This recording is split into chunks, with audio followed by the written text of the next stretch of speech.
إن الحمد لله نحمده ونستعينه ونستغفره ونعوذ بالله من شرور أنفسنا ومن سيئات أعمالنا من يهده الله فلا مضل له ومن يضلله فلا هادي له وأشهد أن لا إله إلا الله وحده لا شريك له وأشهد أن محمدا عبده ورسوله أما بعد فإن خير الحديث كتاب الله وخير الهدي هدي محمد صلى الله عليه وسلم وشر الأمور محدثاتها وكل محدثة بدعة وكل بدعة ضلالة وكل ضلالة في النار.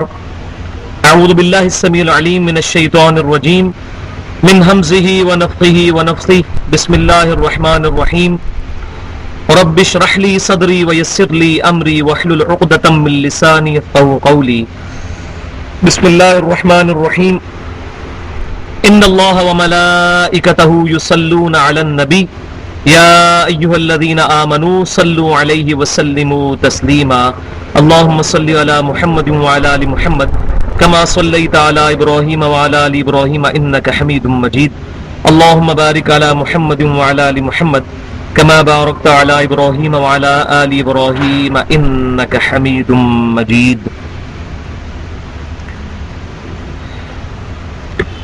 پچھلی دفعہ سورہ آل عمران کا 11واں رکوع مکمل ہوا تھا آیت نمبر 109 تک. تو آخر میں جو گفتگو چل رہی تھی اس میں نے یہ چیز عرض کی تھی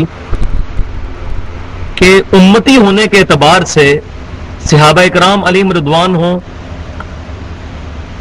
یا تابعین ہوں یا تبع تابعین یا ہم لوگ ہوں یا قیامت تک آنے والے آخری مسلمان، امتی ہونے کے اعتبار سے سب کے سب برابر ہیں، سب فالوورز ہیں، اور جس شخصیت کو فالو کرنا ہے وہ امام کائنات سید الاولین والآخرین، امام الانبیاء والمرسلین، شفیع المذنبین، رحمت للعالمین، سیدنا و مولانا امام اعظم محمد رسول اللہ صلی اللہ علیہ وسلم کی مبارک ذات ہے. اور اس میں نے عرض کیا تھا کہ چاہے سیدنا ابو بکر ہوں یا سیدنا عمر عثمان و علی رضی اللہ عنہم اجمعین یا ہم لوگ ہوں، سب کے سب لوگوں کو قبر میں ایک طرح کے سوالوں کا ہی جواب دینا ہے. اور وہ قبر میں 3 سوال کون سے ہونے ہیں میں نے پچھلی دفعہ بیان کیے تھے، اور آخرت میں 5 سوالوں کا جواب دینا ہے جن کو میں نے اشارتاً بیان کیا تھا، ان کی ڈیٹیل نہیں بتائی تھی کہ 5 سوال وہ کون سے. تو وہ سن لیجئے کہ جامعہ ترمذی میں صحیح سند کے ساتھ حدیث موجود ہے کہ امام کائنات صلی اللہ علیہ وسلم نے فرمایا کوئی شخص بھی قیامت والے دن اس وقت تک اپنا قدم نہیں ہٹا سکے گا جب تک کہ 5 سوالوں کے جواب نہ دے لے. پہلا سوال ہوگا تو نے عمر کس طرح گزاری. دوسرا سوال ہوگا جوانی کیسے گزاری.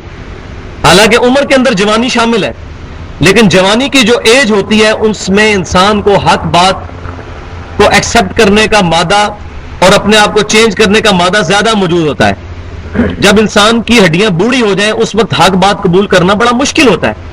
یہی وجہ ہے کہ صحابہ کرام علیہم رضوان کی اکثریت آپ صلی اللہ علیہ وسلم کی وفات کے وقت بلو 30 تھی. 30 سال سے کم عمریں تھی صحابہ کرام کی جب نبی صلی اللہ علیہ وسلم دنیا سے تشریف لے گئے. سیدنا عبداللہ بن عباس کی عمر 13 سال تھی رضی اللہ تعالیٰ عنہ. سیدنا عبداللہ بن عمر رضی اللہ تعالیٰ عنہ کی عمر 22 سال تھی. سیدنا ابو ہریرہ کی عمر 28 سال تھی. سیدہ عائشہ رضی اللہ تعالیٰ عنہ کی عمر 18 سال تھی. تو 70-80% صحابہ کرام علیہم رضوان بلو 30 تھے، 30 سال سے کم عمروں کے تھے جب نبی صلی اللہ علیہ وسلم دنیا سے تشریف لے گئے. یعنی ان کی ابھی داڑیاں بھی پوری نہیں نکلی ہوئی تھی، کیونکہ جوان بندہ ہی جو ہے وہ حق بات کو قبول کرتا ہے. بوڑھے آدمی کے لیے تو بڑا مشکل ہوتا ہے، وہ کہتا ہے میں نے پوری زندگیاں اسی طرح گزار دی، اب یہ آخری وقت مجھے یہ بات پتہ چلی. حالانکہ اس کو شکر ادا کرنا چاہیے کہ موت سے پہلے چلو حق بات پتہ تو چل گئی، لیکن یہ بڑا مشکل ہوتا ہے.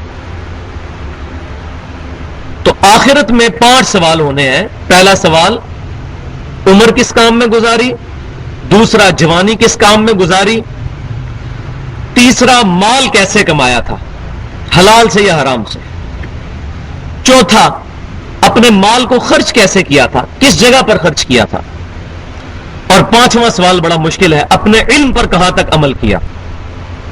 جس مسلمان کو بھی یہ بات پتا چل گئی کہ علم حاصل کرنا ہر مسلمان مرد و عورت پر فرض ہے، اب جس نے یہ حدیث سن لی اس کے بعد اس پر یہ فرض ہے کہ وہ علم حاصل کرے، اور کوئی دنیا میں ایسا مسلمان نہیں جس نے یہ حدیث نہ سنی ہو۔ اب یہ جو پبلک میں مشہور ہے جب تک پتہ نہ ہو تو خیر ہوتی ہے، یہ پتہ نہ ہو تو خیر ہوتی ہے اس بندے کے لیے جس کو یہ نہ پتا ہو کہ علم میں نے حاصل کرنا ہے۔ تو کوئی دنیا میں ایسا مسلمان نہیں جس کو یہ بات نہ پتا ہو کہ علم حاصل کرنا ہر مسلمان مرد و عورت پر فرض ہے۔ لہذا جس کو یہ بات پتا ہے اس کے لیے ضروری ہے کہ وہ خود علم حاصل کرے، قرآن پڑھے، سنت کو صحیح بخاری، صحیح مسلم اور احادیث صحیحہ سے دیکھے، نبی صلی اللہ علیہ وسلم کی مبارک تعلیمات کیا ہیں، اس کے بعد اس پر عمل کرے۔ اگر مجھے پتا چل جائے کہ صحیح بخاری اور صحیح مسلم میں نماز کا طریقہ یہ لکھا ہوا ہے، پھر میں نے یہ نہیں دیکھنا کہ میرے بزرگ کیا کرتے رہے ہیں، میرے والد صاحب کیا کرتے رہے ہیں، میرے دادا جان کیا کرتے رہے ہیں، کیونکہ نہ آپ کے والد کا دین ہے نہ میرے والد کا دین ہے، دین اللہ اور اس کے رسول صلی اللہ علیہ وآلہ وسلم کا دین ہے۔ ہم سب کے سب فالوورز ہیں، بڑے سے بڑی کوئی پرسنالٹی ہے وہ فالوور کے طور پر ہے، امتی کے طور پر ہے، فالو کرنا ہے آپ صلی اللہ علیہ وسلم کی مبارک ذات کو۔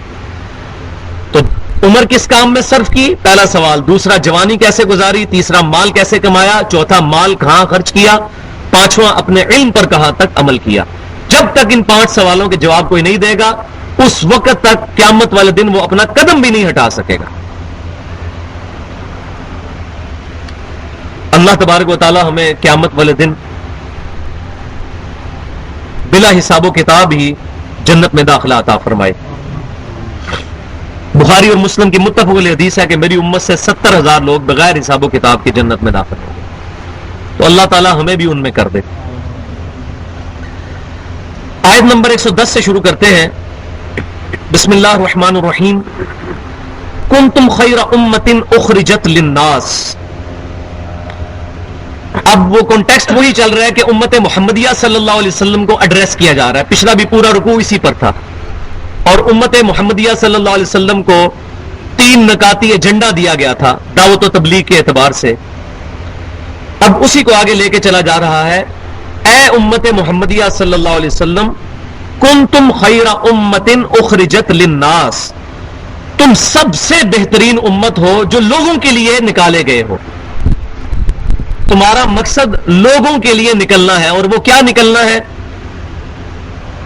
تأمرون بالمعروف وتنہون عن المنکر، تم نیکی کا حکم دیتے ہو اور برائی سے روکتے ہو۔ وتؤمنون باللہ، اور اللہ پر ایمان لاتے ہو۔ اللہ پر ایمان کو سیکنڈری جگہ پر ایڈریس کیا گیا، پرائمری طور پر 2 چیزیں، تم نیکی کا حکم دیتے ہو اور برائی سے روکتے ہو، اور اللہ پر ایمان لاتے ہو۔ کیا مطلب؟ کہ اللہ پر ایمان کا تقاضا ہے کہ نیکی کا حکم دو اور برائی سے منع کرو۔ جس کا ایمان اللہ پر مضبوط ہوگا وہ شیطان کو ننگا نہیں ناچنے دے گا، وہ کہے گا اپنے ہاتھ سے روک سکے گا تو ہاتھ سے برائی کو روکے گا، نہیں تو زبان سے ضرور روکے گا، اور اگر بالکل کمزور ایمان والا ہوا تو دل میں ضرور برا جانے گا۔ لیکن ذالک اضعف الایمان، نبی صلی اللہ علیہ وسلم فرمایا یہ ایمان کا کمزور ترین درجہ ہے کہ دل میں برا سمجھو، صحیح مسلم میں حدیث ہے۔ تو اس امت کی خوبی کیا ہے؟ نیکی کا حکم دیتے ہیں، برائی سے روکتے ہیں، اور اللہ پر ایمان لاتے ہیں، جیسا کہ ایمان لانے کا حق ہے، کیونکہ جو اللہ پر ایمان لائے گا اس کی حمیت اللہ کے لیے ہوگی۔ والذین آمنوا اشد حبا للہ، ایمان والے شدید ترین اللہ سے محبت رکھتے ہیں۔ جس کی محبت اپنے رب کے ساتھ ہوگی وہ اپنے رب کی نافرمانیاں دیکھ نہیں سکے گا، کوشش کر کے روکے گا۔ تو امر بالمعروف و نہی عن المنکر، اس کے اوپر میں نے پچھلی دفعہ بھی تھوڑا سا ایڈریس کیا تھا، لیکن اب میں اس کو ڈیٹیل کے ساتھ تھوڑا ایڈریس کرتا ہوں۔ 4 حدیثیں اس کانٹیکسٹ میں بیان کروں گا۔ پہلی حدیث صحیح بخاری سے ہے۔ صحیح بخاری میں امام کائنات صلی اللہ علیہ وسلم کی حدیث موجود ہے۔ آپ صلی اللہ علیہ وسلم نے نیکی کی دعوت کرنے والے اور برائی سے روکنے والوں کی مثال بیان فرمائی۔ آپ صلی اللہ علیہ وسلم نے ارشاد فرمایا کہ کچھ لوگ دریا کے سفر پر نکلے اور وہ ایک کشتی میں سوار ہوئے جس کشتی کی 2 منزلیں۔ اب اب انہوں نے آپس میں قرعہ ڈالا، قرعہ اندازی کی، بیلٹنگ کی، تو کچھ لوگوں کا نام اوپر والی منزل کے لیے نکلا، کچھ لوگوں کا نام نیچے والی منزل کے لیے نکلا۔ اب دونوں کشتی پہ جب سوار ہوئے تو کچھ لوگ اوپر کی منزل میں چلے گئے، کچھ نیچے کی منزل میں، لیکن پانی کا بندوبست اوپر والی منزل میں تھا، تو نیچے والے لوگ پانی حاصل کرنے کے لیے اوپر والی منزل پہ جایا کرتے تھے۔ لیکن کچھ وقت گزرنے کے بعد ان کو یہ احساس ہوا کہ ہمارے لیے سیڑھیاں چڑھنا اور بار بار اوپر جانا بڑا مشکل ہے، تو انہوں نے کشتی کے پیندے میں سوراخ کرنا شروع کر دیا کہ اوپر جانے کی کیا ضرورت ہے، پانی تو نیچے موجود ہے، سمندر کا پانی، اور کشتی میں سوراخ کر کے پانی یہیں سے نکال لیتے ہیں۔ تو آپ صلی اللہ علیہ وسلم نے اس بات پر ارشاد فرمایا کہ اب اگر اوپر والی منزل والے لوگ نیچے والے لوگوں کو روکتے ہیں کہ وہ کشتی میں سوراخ نہ کریں، خود بھی بچیں گے، ان کو بھی بچا لیں گے، اور اگر ان کو نہیں روکتے اور کہتے ہیں یہ تو اپنی منزل میں سوراخ کر رہے ہیں، ان کو کرنے دیں، ہمیں کیا فرق پڑتا ہے، تو وہ خود بھی غرق ہوں گے اور وہ بھی غرق ہوں گے۔ یہ صحیح بخاری میں نبی صلی اللہ علیہ وسلم نے نیکی کی دعوت اور برائی سے روکنے کی مثال بیان فرمائی کہ جو لوگ نیکی کی دعوت نہیں کرتے ان کی مثال اسی اوپر کی منزل والے لوگوں کی طرح ہے کہ وہ کہہ رہے ہیں یہ تو اپنی نچلی منزل میں سوراخ کر رہے ہیں، ہمیں کیا فرق پڑتا ہے۔ لیکن کیا ہوگا جب وہ کشتی میں سوراخ ہوگا، پانی کشتی میں داخل ہوگا، اوپر والے بھی ڈوبیں گے، نیچے والے بھی، پھر ان میں فرق نہیں ہوگا کہ سوراخ تو نیچے والوں نے کیا تھا، اوپر والے کیوں غرق ہوئے۔ بالکل اسی طرح جو نیکی کی دعوت نہیں کریں گے وہ اوپر کی منزل والے لوگ ہیں، اور نیچے وہ لوگ ہیں جو کہ برائی کر رہے ہیں، اوپر والوں پر لازمی ہے کہ وہ نیچے والوں کو روکیں۔ تو یہ نبی صلی اللہ علیہ وسلم نے نیکی کی دعوت اور برائی سے روکنے کو ایک مثال سے بیان فرمایا۔ دوسری حدیث صحیح مسلم میں ہے، امام کائنات صلی اللہ علیہ وسلم نے فرمایا کہ مومن کی نشانیاں بیان فرماتے ہوئے آپ صلی اللہ علیہ وسلم نے ارشاد فرمایا کہ جب بھی کوئی برائی دیکھو اس کو اپنے ہاتھ سے روکو، اگر اس پر طاقت نہ رکھتے ہو تو اپنی زبان سے روکو، اور اگر اپنی زبان سے بھی نہیں روک سکتے تو کم از کم دل میں برا جانو۔ لیکن فرمایا ذالک اضعف الایمان، یہ ضعیف ترین درجہ ہے ایمان کا، اس کے بعد تو ایمان ہے ہی نہیں ہے، کمزور ترین درجہ، ایک باریک سا رشتہ ہے ایمان کے ساتھ اور وہ ٹوٹ جائے گا۔ ظاہر ہے کہ جو اللہ کی حدوں پر جائے گا تو وہ حد کراس بھی کر جائے گا، اس سے پیچھے رہنا ہے، کم از کم زبان سے ضرور برا کہنا ہے۔ شیطان کو گونگا ناچنے، گونگے شیطان نہیں بننا کہ شیطان ناچتا رہے اور ہم گونگے شیطان بن کے اس کو انڈورس کرتے رہے، ضرور روکنا ہے، نیکی کی دعوت ضرور کرنی ہے، برائی سے ضرور روکنا ہے۔ تو فرمایا آپ صلی اللہ علیہ وسلم نے کمزور ترین درجہ یہ ہے کہ تم دل میں اس کو برا سمجھو، کمزور ترین درجہ۔ تیسری حدیث صحیح بخاری اور صحیح مسلم کی متفق علیہ حدیث ہے، امام کائنات صلی اللہ علیہ وسلم نے ارشاد فرمایا کہ قیامت والے دن دوزخ میں، اب یہ دعوت کے حوالے سے ایک بہت بڑی چیز ہے جو قرآن پاک میں سورہ الصف کی آیت نمبر 2 میں ارشاد ہوئی، لِمَ تَقُولُونَ مَا لَا تَفْعَلُونَ، اے ایمان والو لوگوں کو وہ کیوں کہتے ہو جو خود نہیں کرتے۔ دوسروں کو تو وصیت کر رہے ہو نیکی کے کام کی، خود اس پر عمل نہیں کر رہے، لوگوں کو تو برائی سے روک رہے اور خود نہیں روک رہے۔ یہ منافقانہ کردار جو ہے اس کو قرآن میں ایڈریس کیا گیا۔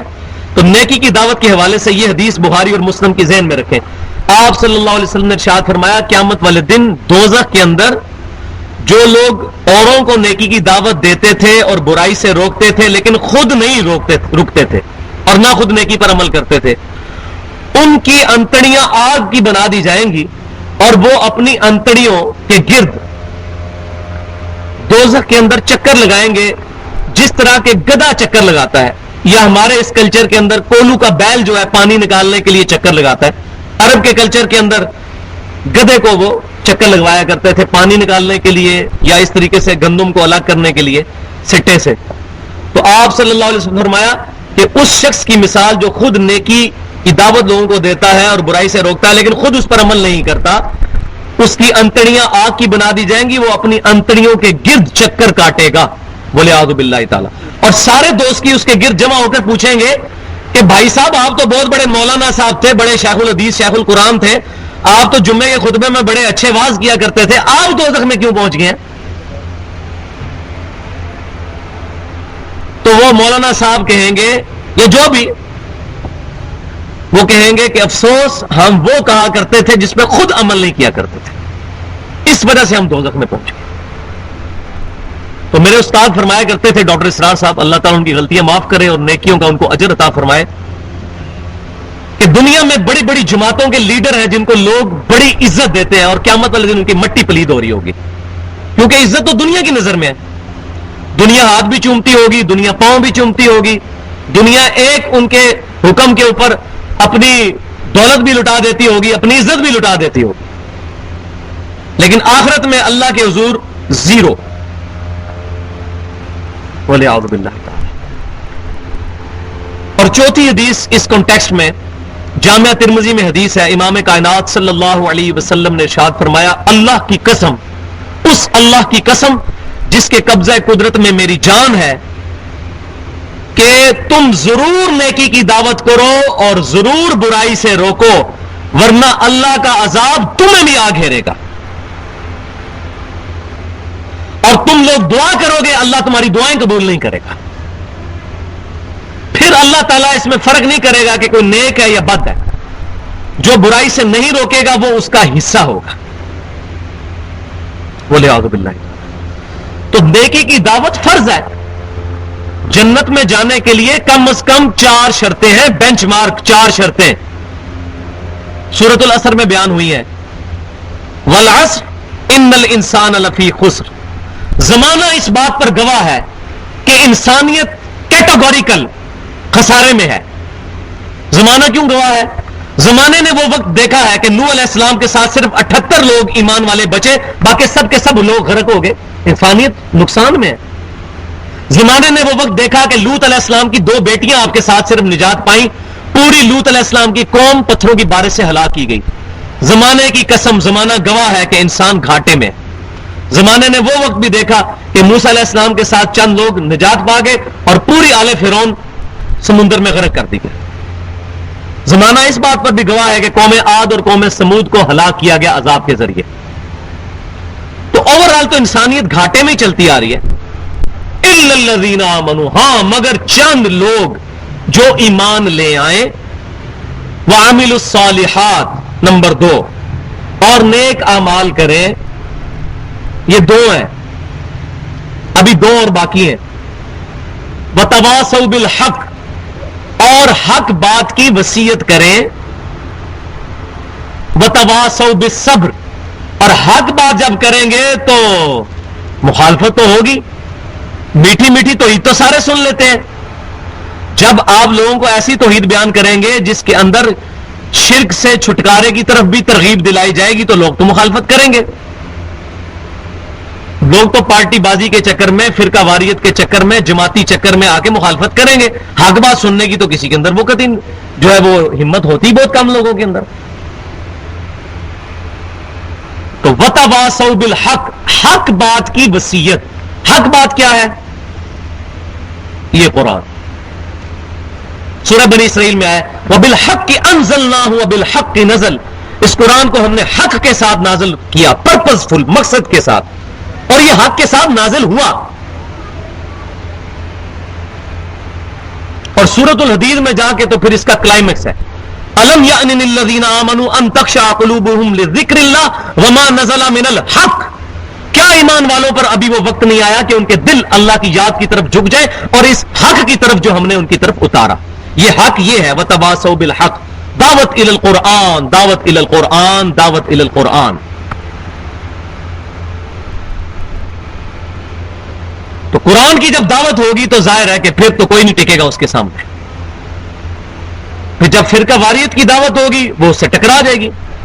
قرآن تو پھر کہے گا ان الذین فرقوا دینہم وکانوا شیعا لست منہم فی شیء، اے محبوب صلی اللہ علیہ وسلم، بے شک جن لوگوں نے دین میں فرقے بنائے اور اپنے آپ کو گروہوں میں بانٹ لیا، ان کا آپ سے کوئی تعلق نہیں صلی اللہ علیہ وسلم۔ پھر قرآن تو کہے گا وَاعْتَصِمُوا بِحَبْلِ اللَّهِ جَمِيعًا وَلَا تَفَرَّقُوا، اللہ کی رسی قرآن کو مضبوطی سے پکڑ لو، فرقوں میں مت بٹو۔ قرآن تو پھر انڈیا کے شہروں کے نام مسجدوں کے باہر نہیں نکلنے دے گا، مسجدوں کے ہیڈز کے اوپر، مسجدوں کے دروازوں پر فرقوں کے نام تو نہیں قرآن لکھنے دے گا۔ وہ تو دعوت الی الاسلام، دعوت الی القرآن، دعوت الی الایمان ہوگی، فرقوں کی دعوت نہیں ہوگی، مخالفت ہوگی تو وتواصوا بالصبر، پھر صبر کی بھی تلقین کرنی پڑے گی. جس کو آپ دعوت الی الحق کے لیے تیار کر رہے ہیں اس کو یہ بھی تیار رکھیں کہ بھائی پھینٹی لگے گی، یہ بات کرو گے تو پھینٹی لازمی ہے، حق بات بلند کرو گے تو پھینٹی لگے گی. یہی وجہ ہے کہ جن جن لوگوں کی نوکری دین کے ساتھ لگی ہوئی ہے ان کے لیے بڑا مشکل ہے کہ وہ اپنے مکتبہ فکر کے خلاف ممبر سے بات کریں. کسی بریلوی دیوبندی کے لیے یہ چیز آسان نہیں ہے کہ وہ اپنے ممبر سے بخاری اور مسلم میں جو نماز کا طریقہ لکھا ہے یہ لوگوں کو بتائے. کسی اہل حدیث کے لیے یہ بات آسان نہیں ہے کہ وہ ممبر رسول سے یہ بات بتائے کہ نبی صلی اللہ علیہ وسلم سر ڈھانپ کے نماز پڑھا کرتے تھے. سر ڈھانپ کے نماز پڑھنا سنت ہے، بغیر سر ڈھانپے نماز تو ہو جاتی ہے لیکن خلاف سنت ہے. وہ تو داڑھی کے بغیر بھی نماز ہو جاتی ہے، لیکن آپ صلی اللہ علیہ وسلم کا عمومی عمل سر ڈھانپ کے نماز پڑھنا. پتہ اس کو بھی ہے لیکن وہ یہ بات کرے گا، لوگ کہیں گے اس کو پتہ نہیں کیا ہو گیا. اسی طریقے سے اگر کوئی شیعہ اور رافضی ممبر رسول پہ یہ بات کرنا شروع کر دے کہ بھائیو کیا پدی کا شوربہ، ہم 1400 سال بعد صحابہ اکرام علیہم رضوان کے بارے میں جو بکواس کرتے ہیں ہمیں اپنی زبانیں بند کرنی چاہیے. ہم کون ہوتے ہیں صحابہ اکرام کے بارے میں اس طرح کی اوٹ پٹانگ باتیں کرنے والے؟ ہمیں اپنے ماں باپ کی، اپنے گھر والوں کی فکر کرنی چاہیے، اپنے رشتہ داروں کی، کہ ہم صحابہ اکرام پر فتوے لگا رہے ہیں کہ وہ سارے کے سارے بے ایمان ہو گئے تھے، نعوذ باللہ من ذالک. تو جب یہ ممبر سے بات کرے گا اس کی پھینٹی لگے گی، کون سنے گا؟ ہاں، جو کسی مکتبہ فکر کو پریزنٹ نہیں کرتا ہوگا وہ تو قرآن پاک سے اور سنت سے صحیح بات جو ہے، حق بات لوگوں تک پہنچا دے گا. تو یہ بڑا مشکل کام ہے. تو اس آیت کے اوپر پچھلی دفعہ بھی مجھے پروفیسر صاحب نے بھی کہا تھا کہ آپ اس کو ایڈریس کریں ڈیٹیل کے ساتھ، تو میں نے اس کو آج بھی ڈیٹیل کے ساتھ، کنتم خیر امت اخرجت للناس، تم بہترین امت ہو جو لوگوں کے نفع کے لیے نکالی گئی ہو. کیوں کہ اب انبیاء کرام کا سلسلہ مکمل ہو چکا، ختم نبوت اپنے آخری درجے میں ہو چکی، اب کسی نبی نے بھی دعوت و تبلیغ کے لیے دنیا میں نہیں آنا. اب پوری کی پوری امت یہ دائی امت ہے جو انبیاء والا کام کرے گی قیامت تک کے لیے. اور یہ آپشنل نہیں ہے، obligation. یہ obligation, it is an obligation on each Muslim. ہر مسلمان پہ یہ فرض ہے کہ اس نے دعوت کا کام کرنا ہے. تو یہ جن لوگوں کو یہ ہے کہ اپنی داڑیاں پگڑیاں رکھ لو، شلواریں ٹکنوں سے اوپر کر لو، جنت میں چلے جاؤ گے، 4 شرطیں کم از کم، الا الذین آمنوا وعملوا الصالحات وتواصوا بالحق، حق بات کی تبلیغ، وتواصوا بالصبر، اور صبر کی تبلیغ. اور ظاہر تبلیغ کرنی ہے تو خود بھی صبر کرنا ہے. یہ 4 شرطیں ہیں کم از کم انسانیت کو گھاٹے سے نکالنے کے لیے. تو تم سب سے بہترین امت ہو جو لوگوں کے نفع کے لیے نکالی گئی ہو. تأمرون بالمعروف، تم نیکی کا حکم دیتے ہو، وتنہون عن المنکر، اور برائی سے روکتے ہو، وتؤمنون باللہ، اور اللہ پر ایمان لاتے ہو جس طرح حق ہے، کیونکہ اللہ پر ایمان لانے کا حق یہ ہے کہ نیکی کی دعوت دو، برائی سے روکو. تو صحابہ اکرام علیہ رضوان نے یہی کام کیا، پھر الحمدللہ تابعین، تبع تابعین اور محدثین اور بڑے بڑے ائمہ اسی کام کو لے کر چلے. اور اب بھی ہر انسان کو یہ چاہیے جس نے کلمہ پڑھا ہے نبی صلی اللہ علیہ وسلم کا، وہ نیکی کی دعوت کا کام کرے. اس لیے نہیں کہ لوگوں کو ہدایت ملے، ہدایت تو اللہ کے ہاتھ میں ہے، اس لیے کہ اپنی ہدایت ہو جائے، کیونکہ اپنے کو 4 شرطیں چاہیے جنت میں پہنچنے کے لیے. میں جو بیٹھ کے آپ کو دعوت کر رہا ہوں، مجھے آپ کے ساتھ کوئی انٹرسٹ نہیں ہے، مجھے تو اپنی آخرت کے ساتھ انٹرسٹ ہے کہ جو مجھے بات پتا ہے میں ایسا طریقے سے آپ تک کنوے کروں تاکہ میری 4 شرطیں وہ پوری ہو جائیں، میری گنتی پوری ہو جائے. تو ہر بندے نے اپنی آخرت کی فکر کے لیے لوگوں کو حق بات بتانی ہے. وَلَوْ آمَنَ أَهْلُ الْكِتَابِ لَكَانَ خَيْرًا لَهُمْ، اور اگر ایمان لے آتے اہل کتاب، جیوز اور کرسچنز، تو ان کے لیے کتنا اچھا ہوتا. نبی صلی اللہ علیہ وسلم کی انہوں نے دعوت کو ٹھکرایا تو ان کے لیے خود خرابی ہوئی. اگر وہ ایمان لے آتے تو ان کے لیے اچھا ہوتا. منہم المؤمنون، ان کے اندر کچھ مومن بھی ہیں، واکثرہم الفاسقون، لیکن اکثریت فاسقوں کی ہے، کہ جو جانتے بوجھتے ہوئے بھی اولڈ ٹیسٹیمنٹ میں اور نیو ٹیسٹیمنٹ میں جو نبی صلی اللہ علیہ وسلم کی پریڈکشنز آئی ہیں تورات اور انجیل کے اندر، ان کے علماء کو پتہ تھی، وہ نبی صلی اللہ علیہ وسلم کو پہچانتے تھے. میں کئی دفعہ بتا چکا ہوں تورات اور انجیل کے حوالے دے کر کہ ان کو یہ بات پتہ تھی کہ نبی صلی اللہ علیہ وسلم نبی آخر الزمان بن کر آئے ہیں، آپ صلی اللہ علیہ وسلم کے سر مبارک پر ختم نبوت کا تاج سجا ہے، لیکن وہ اپنے آباء و اجداد کے دین کو چھوڑنا ان کے لیے مشکل ہو گیا تھا. لن یضروکم الا اذا، اے مسلمانوں تمہارا کچھ نہیں بگاڑ سکتے یہ یہودی اور عیسائی، ہاں مگر تمہیں تکلیف تھوڑی سی ذہنی کوف تو پہنچائیں گے. ظاہر ہے کہ ذہنی ٹینشن تو ہوتی ہے، یہ دعوت کے کام میں ہوتا ہے. بعض کا مجھے بھی بڑی ٹینشن ہو جاتی ہے کیونکہ ہمیں بھی بڑی جگہ جگہ سے دھمکیاں ملتی ہیں اور عجیب و غریب جھوٹے پراپوگنڈے ہمارے پہ بھی کیے جاتے ہیں، تو ذہنی کوف ضرور ہوتی ہے. باقی فزیکلی تو کوئی سامنے آتا نہیں، علمی طور پہ تو کسی کی جرت ہی نہیں آگے سامنے بیٹھ سکے، کیونکہ ان کو پتا ہے کہ کتاب و سنت سے یہاں بات ہوگی، کسی فرقے کی بات نہیں ہوگی. پھر ہم تو یہ نہیں سنیں گے کہ جی احمد بریلوی صاحب نے یہ لکھا ہے اور اشلی تھانوی صاحب نے یہ لکھا ہے اور امام ابن تیمیہ رحمۃ اللہ علیہ نے یہ لکھا ہے. ہم تو کہیں گے بھائی کتاب و سنت اجماع سے بات کرو، کسی مولوی کا حوالہ ہمیں نہیں دینا. تو پھر تو 2 منٹ میں نہیں کوئی ٹکے گا. تو کوفت ہوتی ہے. تو میں نے پہلے بھی یہ بات عرض کی تھی، جو بندہ دعوت کے کام میں جڑا نہیں ہوا نا اس کو قرآن نہیں سمجھ آ سکتا. جو دعوت کا کام کرے گا یہ آیتیں اس کو سمجھ آئیں گی کہ تمہارا کچھ نہیں بگاڑ سکیں گے، لیکن ذہنی کوفت تمہیں ضرور ہوگی. تمہیں خبریں ملیں گی اب یہ ہو رہا ہے.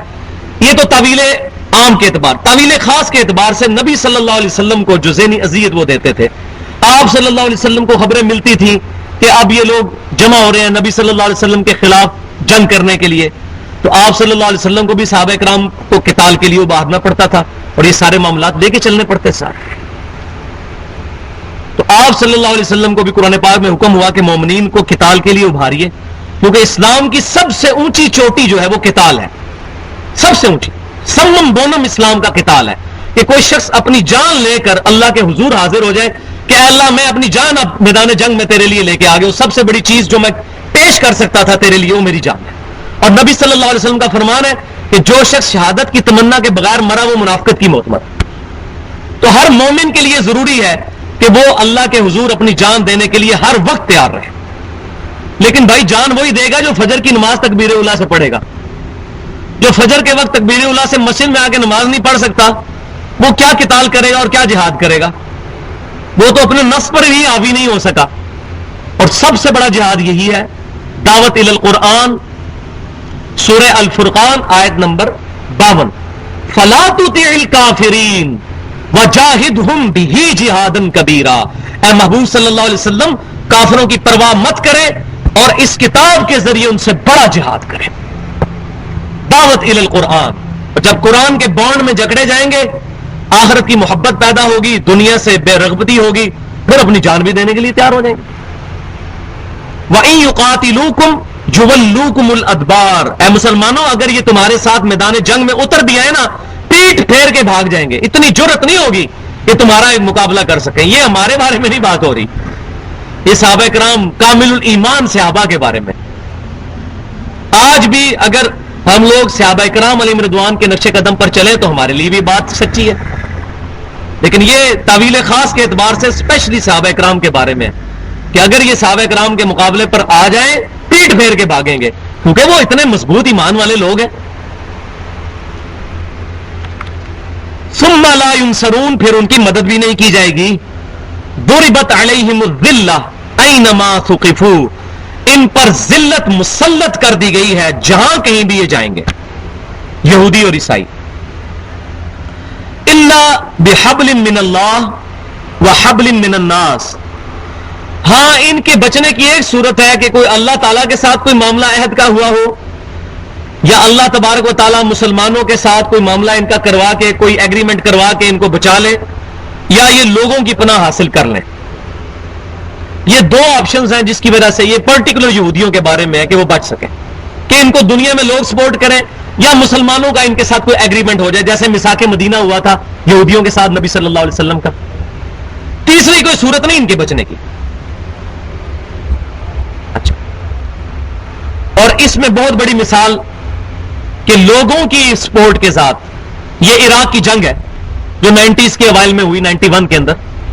اور اس میں امریکن جنرل کے منہ سے یہ بات نکل گئی تھی کہ ہم نے جو عراق کے ساتھ جنگ کی ہے یہ اسرائیل کو بچانے کے لیے کی ہے، ورنہ یہودیوں کی ایبسولوٹلی کوئی ہمت نہیں کہ مسلمانوں کا مقابلہ آج بھی کر سکیں، کیونکہ اللہ نے ان پر ذلت مسلط کر دی. لیکن اللہ ہمارا الا بحبل من اللہ وحبل من الناس، یا تو اللہ تعالیٰ کوئی آیت کا معاملہ ان کے ساتھ کر دے یا لوگ ان کی سپورٹ کریں تو تب کہ یہ بچ جائے. ابھی بھی عیسائی ان کو سپورٹ کرتے ہیں تو یہودی بچے ہوئے ہیں، ادروائز 2 منٹ کی بات ہے یہ اسرائیل. الحمدللہ پاکستان نے بھی اس وقت اس طرح کے بلسٹک میزائل بنا دیے جو یہاں سے اسرائیل کو ہٹ کر سکتے ہیں. کوئی مشکل کام نہیں ہے، 2-3 میزائلوں کی مار ہے پورا اسرائیل. لیکن وہ پیچھے امریکہ، عیسائی دنیا ان کو سپورٹ کر رہی ہے. لیکن یہ بہت عرصہ نہیں چلنا. بخاری اور مسلم کی متفق الحدیث ہے کہ قرب قیامت کے اندر جب عیسیٰ بن مریم اتریں گے، امام مہدی رضی اللہ تعالیٰ عنہ تشریف لائیں گے، پھر مسلمان ان کے ساتھ مل کر جب یہود و نصارہ کے خلاف قتال کریں گے، نصارہ کی اکثریت تو مسلمان ہی ہو جائے گی یہودیوں کے خلاف. تو اگر کسی پتھر کے پیچھے بھی کوئی یہودی چھپا ہوگا تو پتھر بول اٹھے گا کہ میرے پیچھے یہودی، اس کو قتل کر دو. صرف ایک درخت ہے جس کو غرقد کا درخت کہتے ہیں، وہ ان کو پناہ دے گا، اور اس درخت کی وہ کاشت بڑی تیزی کے ساتھ کر رہے ہیں یہودی. بس وہ ایک درخت ان کو پناہ دے گا. ادروائز اللہ تعالیٰ کی طرف سے ان پر قیامت کے دن تک کے لیے ذلت اور رسوائی مسلط کی جا چکی یہودیوں کے اوپر. کیوں؟ کہ انہوں نے عیسیٰ بن مریم کا انکار کیا، ان کو ولد الزنا اور دجال کہا، حرامی کہا نعوذ باللہ، اور پھر نبی صلی اللہ علیہ وسلم کا بھی انکار کیا. اس کی وجہ سے اللہ تعالیٰ نے اوپر قیامت کے دن تک کے لیے ذلت مسلط کر دی. ابھی 20ویں صدی کے اندر بہت بڑا واقعہ ہوا ہے، 60 لاکھ یہودی ہٹلر نے قتل کیے. پوری فیکٹریاں بنائی یہودیوں کو قتل کرنے کے لیے. پہلے اس کے پورشن میں داخل کر کے کپڑے اتروا لیے، دوسروں میں جا کے ان کے بال الگ کر لیے، ان بالوں کے پھر قالین بنا کے انہوں نے نازیوں نے اپنے دفتروں میں بچھائے. تیسری میں جا کے ان کو ایسی گیس سنگائی کہ بے ہوش ہو گئے، اور چوتھی میں ایسی ان کو گیس سنگائی کہ ان کا پورا جسم گل سڑ گیا.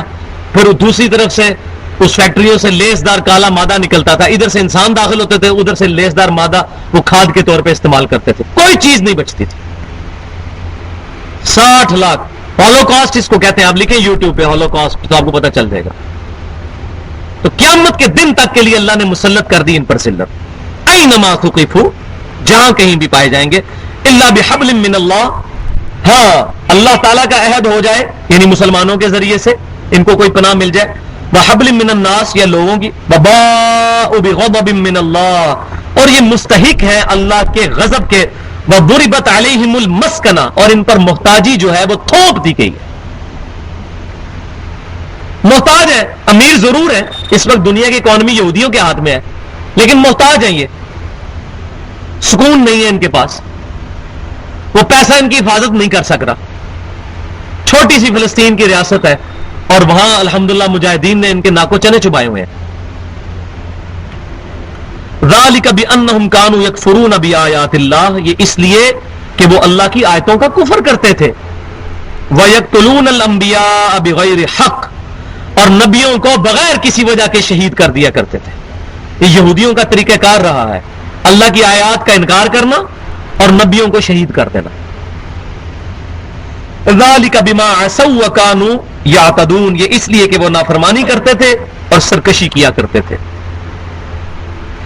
یہ پوری کلاس لینے کے بعد اب تھوڑا سا اللہ تبارک و تعالیٰ نے ان سے نرم طریقے سے گفتگو کی ہے. لیسوا سواء، یہ سب کے سب یہودی اور عیسائی برابر نہیں ہے.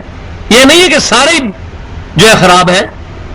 من اہل الکتاب امۃ قائمۃ یتلون آیات اللہ آناء اللیل، اہل کتاب میں ایسے لوگ بھی ہیں جو حق پر قائم ہیں. یتلون آیات اللہ آناء اللیل، وہ پوری راتوں کو کھڑے ہو کر اللہ کی آیات کی تلاوت کرتے ہیں رات کے اوقات میں. وہم یسجدون، اور اللہ کے لیے سجدہ بھی کرتے ہیں. یؤمنون باللہ، اللہ پر ایمان لاتے ہیں. والیوم الآخر، اور آخرت کے دن پر بھی ایمان لاتے ہیں.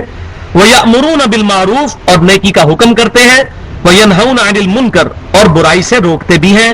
ویسارعون فی الخیرات، اور نیکی کے کاموں میں بڑی جلدی کرتے ہیں، بڑھ چڑھ کر نیکی میں حصہ لیتے ہیں. اس سے مراد کون لوگ ہیں؟ اس سے مراد وہ سلیم الفطرت یہودی اور عیسائی علماء تھے جنہوں نے نبی صلی اللہ علیہ وسلم کی دعوت حق قبول کی، جن میں پہلے نمبر پر ورقہ بن نوفل.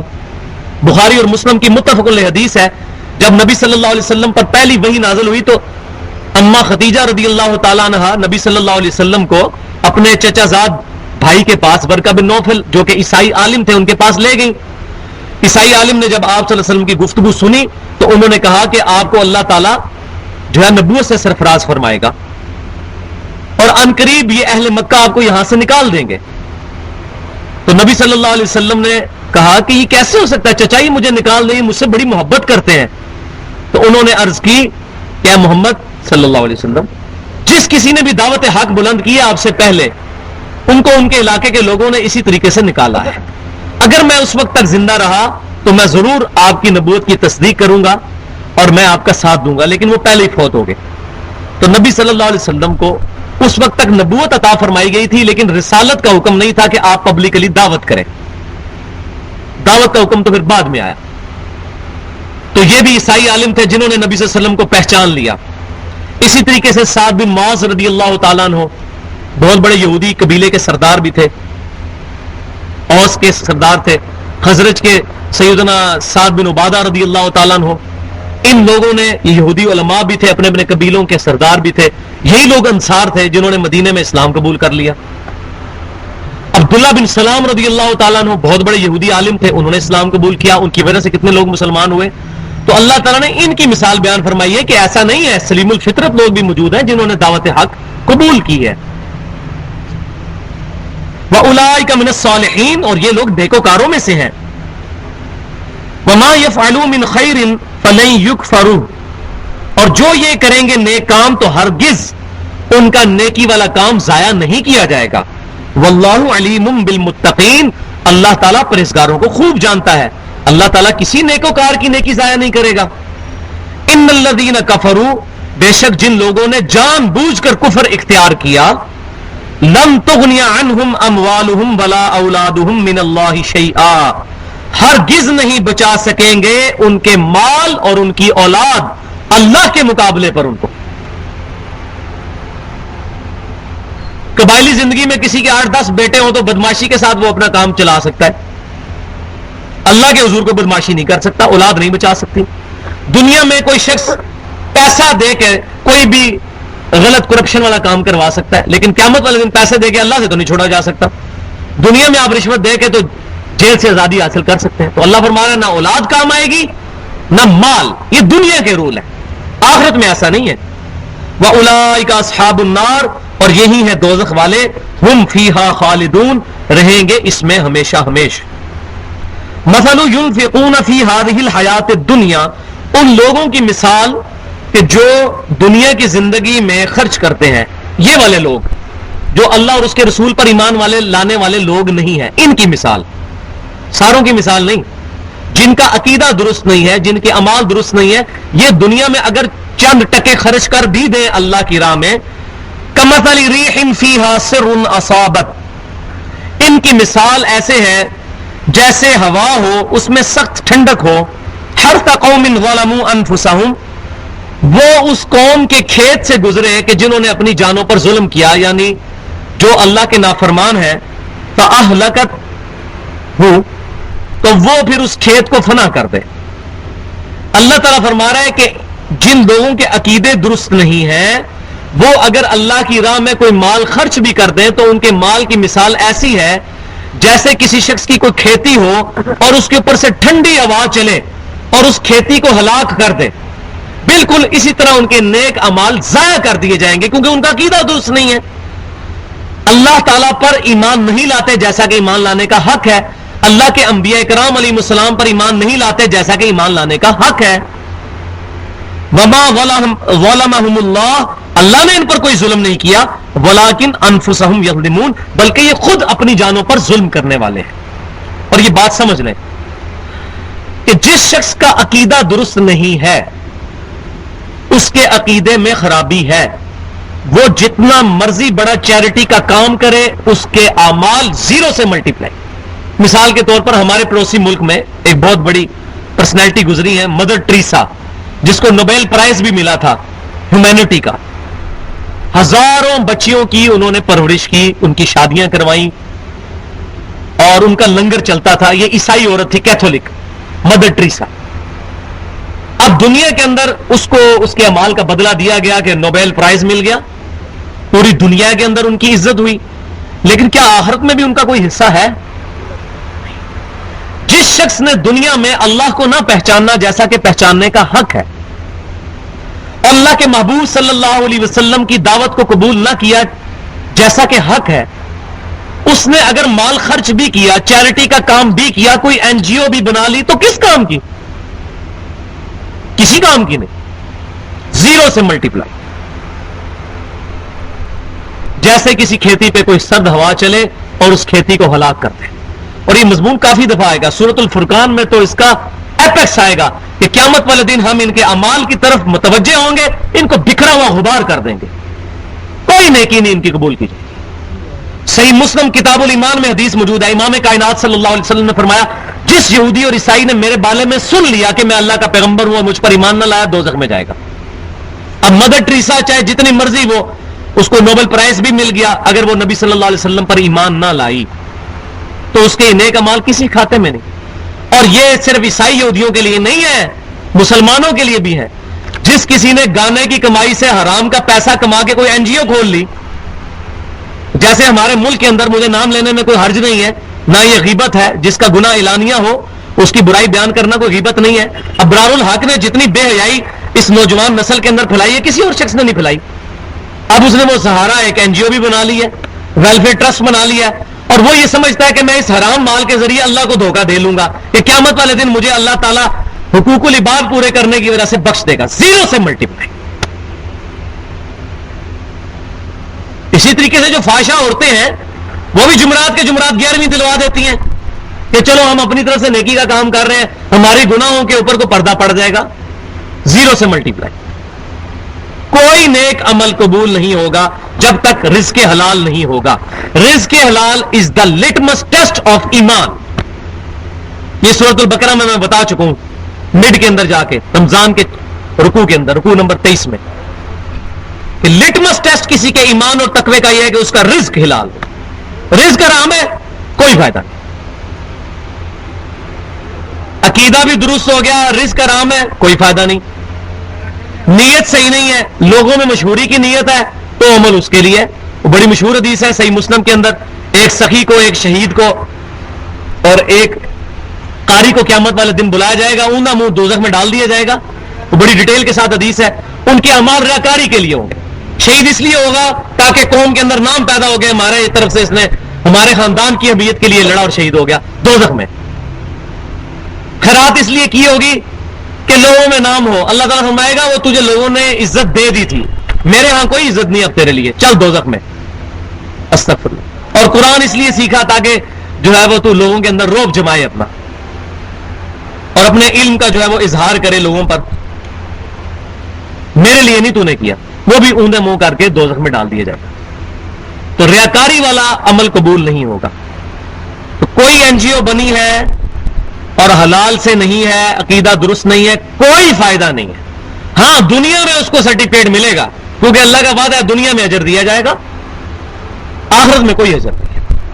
تو اس بات کو سمجھ لیں. مثل ينفقون في هذه الحیات الدنیا، ان لوگوں کی مثال جو دنیا کی زندگی میں خرچ کرتے ہیں، کمثل ریح فیہا سر اصابت حرث قوم ظلموا انفسهم فاهلكت، اس قوم کی طرح ہے جس کی کھیتی کے اوپر سے سرد ہوا گزرے اور اس کو ختم کر دے. وما ظلمهم اللہ، اللہ نے ان پر ظلم نہیں کیا، ولکن انفسهم یظلمون، بلکہ انہوں نے اپنی جانوں پر خود ظلم کیا ہے. ان کو نہیں پتا تھا کون سا عمل اللہ کی بارگاہ میں قبول ہوگا. یا ایھا الذین آمنوا لا تتخذوا بطانة من دونکم. اب یہ خاص ٹاپک ایڈریس ہو رہا ہے.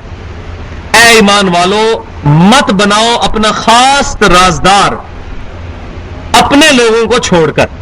صحابہ کرام اپنی سادہ لوئی کے اندر بعض اوقات انٹینشنلی نہیں ان انٹینشنلی بھی راز لیک کر دیا کرتے تھے.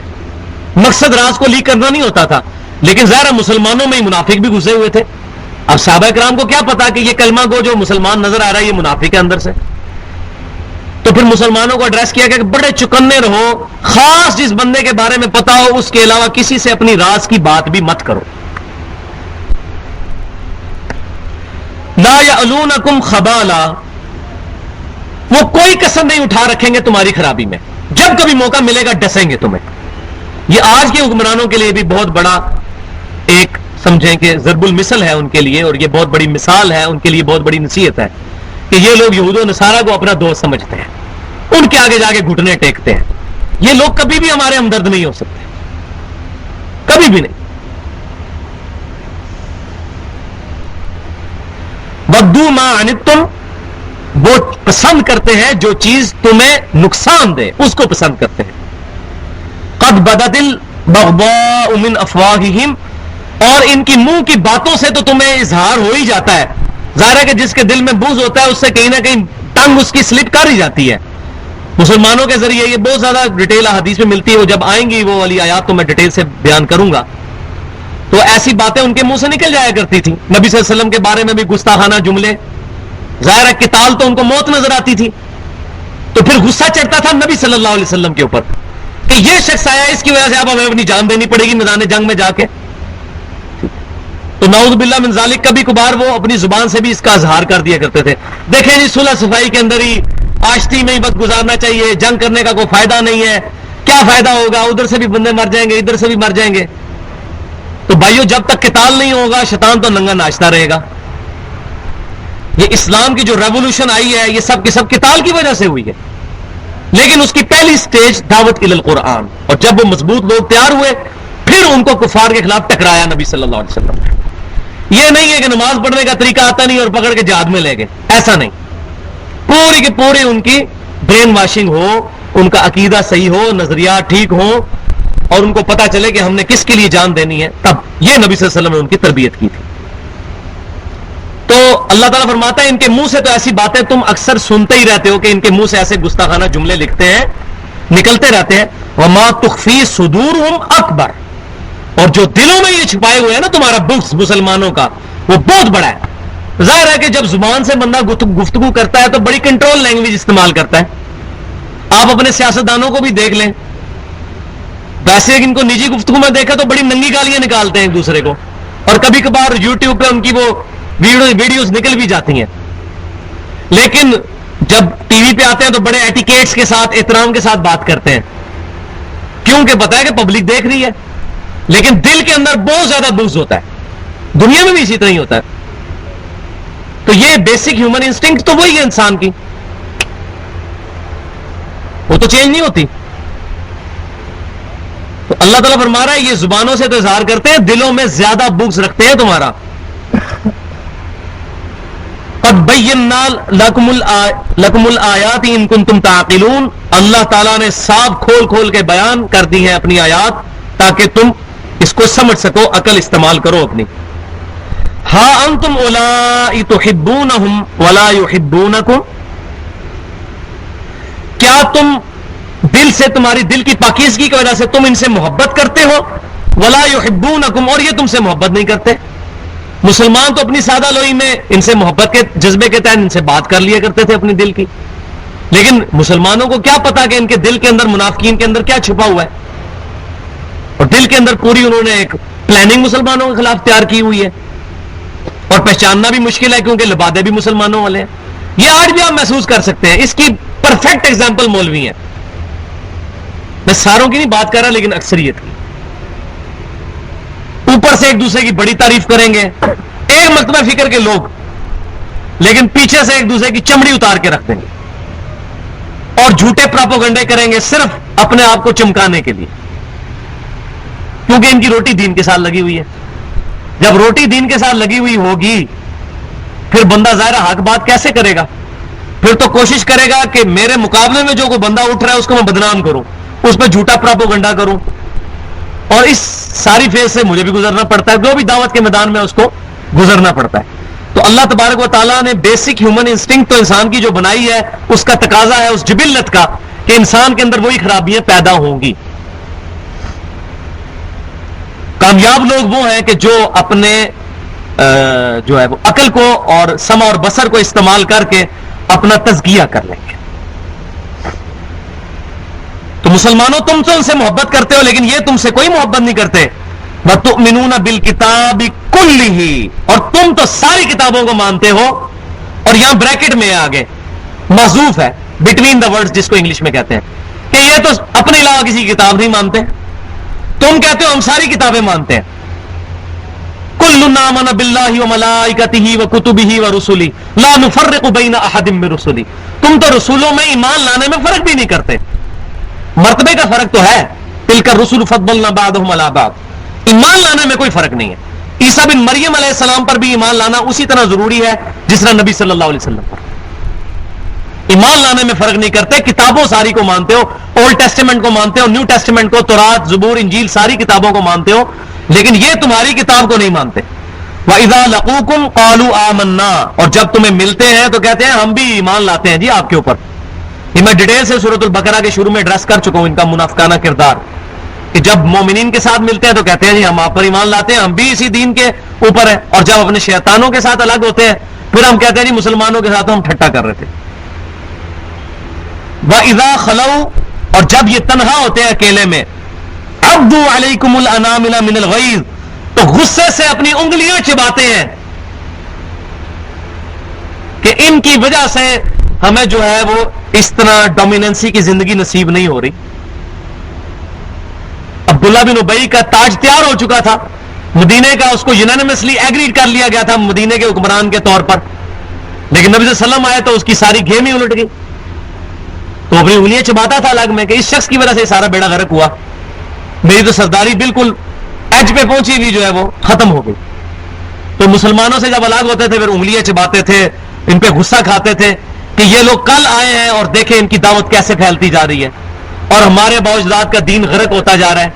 ہماری وہ ٹیمپرڈ فارم میں جو چیزیں تعلیمات چلتی آ رہی ہیں ان کو لوگوں نے ریجیکٹ کر دیا ہے. ہمارے اندر ایسے لوگ پیدا ہو گئے جنہوں نے نبی صلی اللہ علیہ وسلم کی مبارک دعوت قبول کر لی ہے. تو یہ اپنی غصے سے انگلیاں چباتے ہیں. اب اللہ تعالیٰ کی طرف سے ورڈکٹ سنیں, قُلْ مُوتُوا بِغَيْظِكُمْ, آپ صلی اللہ علیہ وسلم ان سے فرمائیے مر جاؤ اپنے غصے کے اندر, اس غصے میں ہی, حسد کی آگ میں ہی جل کے مر جاؤ. تمہاری موت اب اسی ذریعے سے ہونی ہے, جل جل کے مر جاؤ گے. ہمارے ساتھ ہو کیا گیا ہے, جیسا کہ میں نے پہلے بھی آپ کو بتایا تھا, اس دور میں بہت بڑی مثال ہے.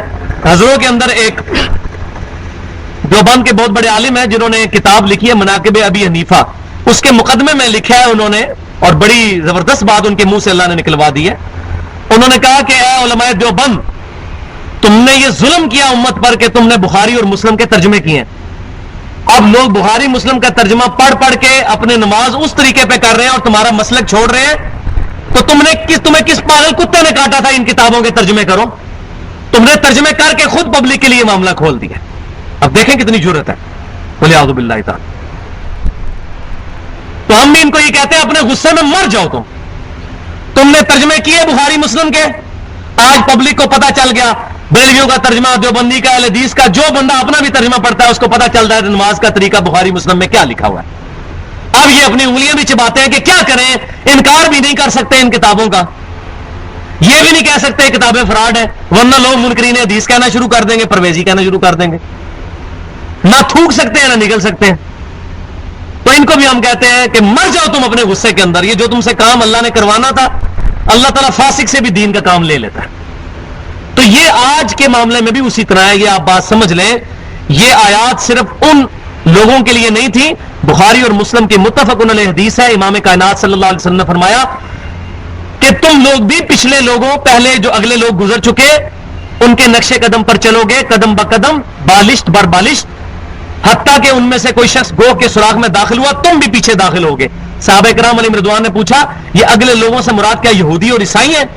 فرمایا یہودی اور عیسائی نہیں تو اور کون سے لوگ مراد ہیں؟ تو جو خرابیاں یہودیوں اور عیسائیوں میں پیدا ہوئی ہیں یہ اس امت میں پیدا ہونی ہے. لہذا جو آیات یہود و نصارہ کی بیماریوں کو ایڈریس کر رہی ہیں یہ کوئی پرانے انبیاء کی سٹوریاں نہیں ہیں, یہ ہماری ہدایت کے لیے ہے. میں نے سورۃ البقرہ کے تعارف میں بتایا تھا کہ سورۃ البقرہ کے پہلے 4 رکوع پورے قرآن کی دعوت کا خلاصہ, اس کے بعد 9 رکوع پورا مقدمے کی فائل ہے بنی اسرائیل کے خلاف, اس لیے کہ تاکہ بتایا جائے کہ یہ 9 رکوع پڑھ کے مسلمانوں دیکھو کہ امتیں جب بگڑتی ہیں ان کے اندر کیا کیا خرابیاں پیدا ہوتی ہیں, تمہارے اندر بھی یہ چیزیں پیدا ہوں گی, بچ جانا تم ان چیزوں سے.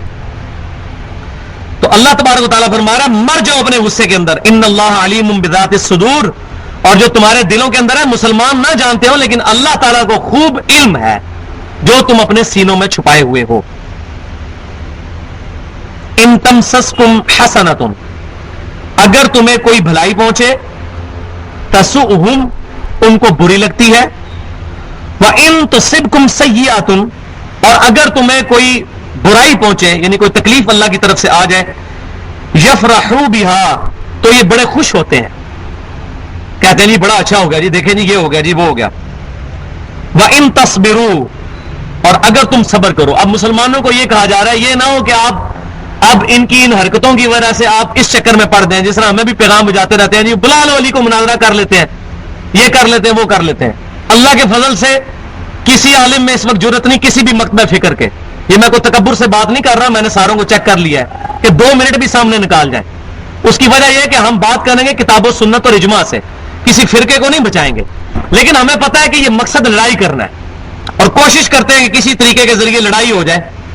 اور مجھے کہتے ہیں جی ہم قرآن سے ثابت کریں گے لا الہ الا اللہ اشرف علی رسول اللہ. بالکل صحیح ہے، جو اشرف علی تھانوی صاحب کا خواب ہے علمداد رسالے کے اندر 1340 ہجری کے اندر جو لکھا گیا، وہ کہتے ہیں ہم قرآن سے ثابت کریں گے.